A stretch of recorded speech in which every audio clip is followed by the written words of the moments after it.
tomato kind of arguments, only in my case it was I said supplementing my income and he said possession with intent to distribute. So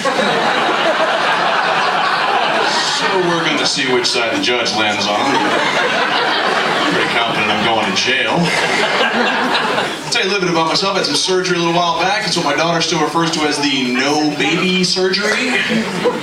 The procedure went well. I had a little trouble with my insurance because apparently the Larimer County Humane Society is not considered a primary care physician. I gotta check my handbook on that. Plus I felt a little stupid with a big white cone on my head. They didn't want me chewing at the stitches. I said, yeah, like if I could pull that trick off, I'd bother with the surgery in the first place. I don't know if you folks have had surgery recently, but they did this thing where they tell you all the really bad stuff that can happen to you during surgery. But they got me when I was filling out some last-minute paperwork, so what I heard was possibility of infection, blah, blah, blah, some swelling may occur, blah, blah, blah, and worst case scenario, you could lose a testicle. I'm sorry, what? Ladies, if you feel that your husband or boyfriend is not paying enough attention to what you're saying to him, just go ahead and toss that little linguistic hand grenade into the conversation. Gee, honey, I could really use some more help around the house, and we just don't communicate like we used to, and I'd like to spend the holidays at my parents' house this year, and worst case scenario, you could lose a testicle. What? Believe me when I tell you, the discussion has begun. Talked to a friend of mine at work the other day. He said, my wife and I do everything together. Is that weird? I said, no, it's not weird. If I could get my wife to drink and chase women, we'd do everything together too. Shit. No, I actually quit drinking. I quit chasing women too, but I don't have a joke about that. I'll get back to you. I quit drinking because it turns out I'm allergic to alcohol. I break out in handcuffs.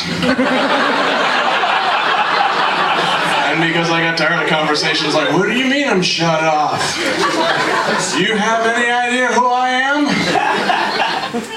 No, as a matter of fact, I do not either, but I asked you first, sir. There was a knock at my door the other day, and since I quit drinking, I've taken to answering the door. With clothes on.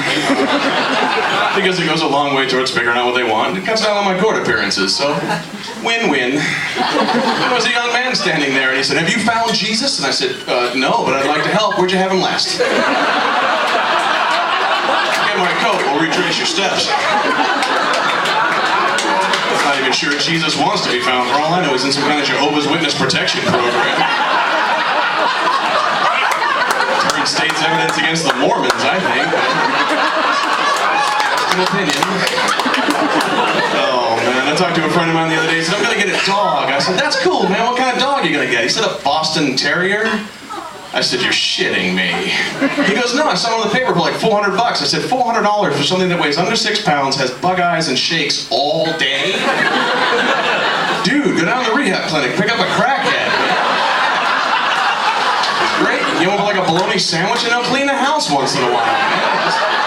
You gotta hide your shiny shit when you go to work. Folks, that's my time. Thank you so much for being with me.